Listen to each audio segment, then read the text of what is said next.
గెలిచారు, ఎలక్షన్ ఎలాగుందని నేను క్యాండిడేట్ని ఇక్కడ 235 బూత్లో మా ఫాదరు, నా బ్రదరు, నా సిస్టరు, 22 మంది ఫ్యామిలీ మెంబర్ రిలేటివ్స్ ఓట్లు వేశారు.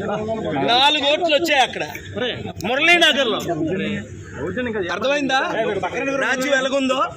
ఇప్పుడైనా అర్థం చేసుకోండి. చంద్రబాబు నాయుడు గారు లాంటి పెద్ద లీడరే 52 రోజులు జైల్లోకి వెళ్ళబోసారు, బయటకు వచ్చి పవన్ కళ్యాణ్ మాటలు ఒప్పుకొని సరెండర్ అవ్వాల్సిన పరిస్థితి. చంద్రబాబు నాయుడు గారు ముఖ్యమంత్రిని చేసింది 1995లో. అప్పుడు ఎమ్మెల్యే మోదీ గారు, నితీష్ కుమార్ ఏంటి, నవీన్ పట్నాయక్ ఏంటి, ఒక కేజ్రీవాల్ సరెండర్ అవ్వకపోతే లోపల జైలుకి వెళ్ళాడు. ఇప్పుడు సీఎం రమేష్ కనకాపల్లో 50,000 మెజారిటీ అట, బీజేపీ 8లో 6 సీట్లట, జనసేన 21లో 19 సీట్లట. ఇంకెందుకు ఎలక్షన్? ఇప్పుడే నేను కలెక్టర్ గారితో సంతకం తీసుకొని వచ్చాను. ఆయన పెట్టనంటే గొడవ పెట్టుకొని మీరు ఎక్నాలజ్మెంట్ తీసుకోండి అని, ఇదిగోండి సంతకం. ఏమని డిమాండ్ చేశాను? కోర్టు ఆర్డర్ ఉంది 23-30ని. ఏమని? మీరు సీసీటీవీ లింక్ లాస్ట్ టైం ఎందుకు ఇచ్చారు క్యాండిడేట్లకి, ఇప్పుడు ఎందుకు ఇవ్వలేదు? ఇప్పుడు అర్థమైంది ఎందుకు ఇవ్వలేదు. సీసీటీవీ కెమెరాలు వెనకన ఎందుకు పెట్టలేదు, చుట్టూ ఎందుకు పెట్టలేదు? ఎందుకు కారణం? నాకు పడిన లక్షల ఓట్లు పోని యూత్ నిరుద్యోగులు 2 లక్షలు, క్రిస్టియన్స్ 2 లక్షలు, 3.5 లక్షల్లో బడుగు బలహీన వర్గాలు 2 లక్షలు ఏమయ్యాయి అంటే, పోనీ నా ఫాదరు, నా సిస్టరు, నా బ్రదర్లా, నా ఫ్యామిలీ మెంబర్స్ 235 బూత్లో వేసిన ఓట్లు. ఆ రోజు నన్ను పోలీస్ శ్రీకాంత్ 15 నిమిషాలు హెరాస్ చేసి ఆపారు సిఐ పోలీసు. ఇంత దరిద్రం ఎలక్షన్స్ ఇంకనవసరం. చైనా లాగే, రష్యా లాగే మోదీ గారు టోటల్గా ఆయనే లైఫ్ లాంగ్ డిక్లేర్ చేసుకోవడం బెటర్, ప్రైమ్ మినిస్టర్గా, ప్రెసిడెంట్గా. ఇంక ఎలక్షన్స్ అని పాటించని అవసరం లేదు. ఆర్ఓ గారు సంతకం పెట్టారు, గాజువాక ఆర్ఓ గారు సంతకం పెట్టారు. నేనేం కోరాను? బూత్లో ఒక్కొక్క దగ్గర ఓటే పడలేదు నాకు. అది కూడా గాజువాక స్టీల్ ప్లాంట్ అమ్మకాన్ని ఆపాను. 2,34,000 మేము లీడ్లో ఉన్నామని ఈవెన్ ఆఫీసర్స్ కూడా చెప్పారు. అక్కడ 1, 2, 3, 8 ప్లేసుల్లో 0. ఆ కాంగ్రెస్ క్యాండిడేట్ ఆశ్చర్యపోతున్నాడు, సార్ మీకేంటి ఎలాగోట్లు వస్తున్నాయని.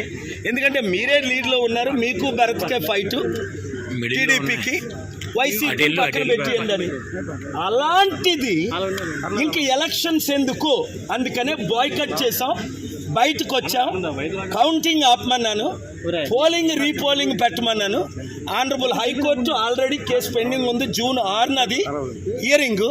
అక్కడ నేను ఫ్యాక్ట్స్ ప్రజెంట్ చేస్తాను. వెబ్ లింక్ ఎందుకు ఇవ్వలేదు మాకు తెలిసిపోద్దని. మొత్తం ఈవీఎంస్ రిప్లేస్ అయ్యాయి, చైనా రష్యన్ చిప్ ఉందని.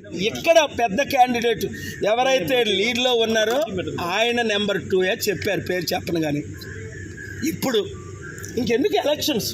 అయితే మోదీకి సరెండర్ అయితే, నేను మొన్నే చెప్పాను కదా 300తో మళ్ళీ మోదీ ప్రైమ్ మినిస్టర్ అవుతారు. ఎలాగవుతారో చెప్తానన్నాను. 200 అరౌండ్ ఇండియా వస్తుందని నేను చెప్పినట్టే జరుగుతున్నాయి. ఇక్కడ కూటమికి మాత్రం ఇంత ఘోరంగా ఓట్లు ఏం చేసుకుంటారు, ఈవీఎం రిప్లేస్ చేస్తారని ఊహించలేదు. మునుగోడులాగా మాకు ఇక్కడ ఓట్లు. నేను పుట్టినూరు, పెరుగునూరు, 1000 కోట్లు దానం చేసిన నేను. ఇంత అవినీతి ఎలక్షన్ అని రుజువులతో నేను పెట్టాను కోర్టులో. కోర్టులో కొన్ని బూతుల్లో ఒక్కోటి రాలా, అది ప్రాబ్లం. 22 మంది మా ఫ్యామిలీ మెంబర్ ఓట్లు వేస్తే అవి కనబట్టలేదు. మురళీనగర్ మీకు మొదటి రౌండ్ 80 కోట్లు వచ్చాయి. అది చూసారా రౌండ్లో? ఎవడైనా నమ్ముతాడు ఇది? మణిపూర్ ఘటన 3.5 లక్షల కోట్లు క్రిస్టియన్ ముస్లిం ఓటేశారు. టీడీపీ బీజేపీతో కలిసినందుకు ఎవరు వేయరు, అది మీకు తెలుసు. మరి ఎవరికి వేశారు? మళ్ళా రీపోలింగ్ పెట్టాలి. పవన్ కళ్యాణ్ ఎందుకు సరెండర్ అయిపోయాడు? ఆయనకు కూడా ఓట్లు పడవనే. అంతవరకు ఎందుకు? చిరంజీవి 2009లో ఒంటరిగా నిలబడ్డాడు, 18% వచ్చింది. రెండోసారి నిలబడ్డాడు కాంగ్రెస్తో, 0.5% వచ్చింది. నాకు ఇప్పుడు 1% ఇస్తున్నారు. చిరంజీవికి ఇవ్వలేదు.